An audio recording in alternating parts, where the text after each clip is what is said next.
Hello mga boss, shoutout sa inyong lahat. Kumusta po kayo? Ngayon mga boss, ang gagawin ko, mag-i-spray ako mga boss dito sa aking tanim na patula. Dahil madalas na ulan dito sa aking mga boss ngayon, nagsisimula na mag-ulan. Kaya mag-spray tayo mga boss ng fungicide para ligtas sa sakit. At ito mga boss, ang fungicide na i-spray ko, ito yung Nordox 75WG.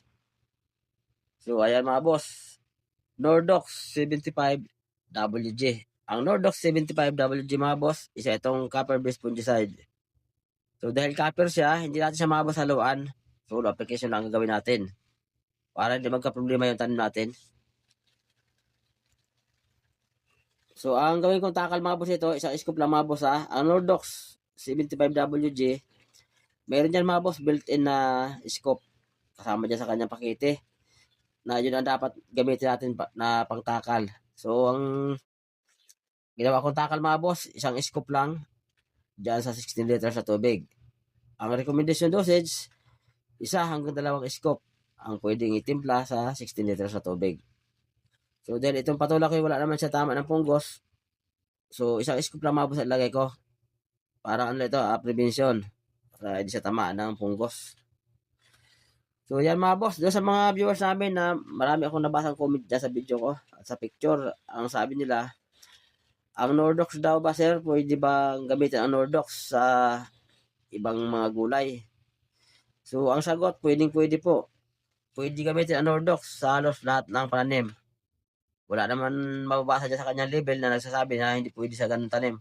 Wala akong nababasa mga boss. So ibig sabihin, pwede siya sa halos lahat ng pananim. So doon sa mga viewers namin na palagi nagtatanong kung pwede daw ba i-spray ang Nordox sa sili. Pwede po, pwede siya sa halos lahat ng pananim. Wala naman itong pinipilit na pananim. Basta gamitin lang mga boss ng tama.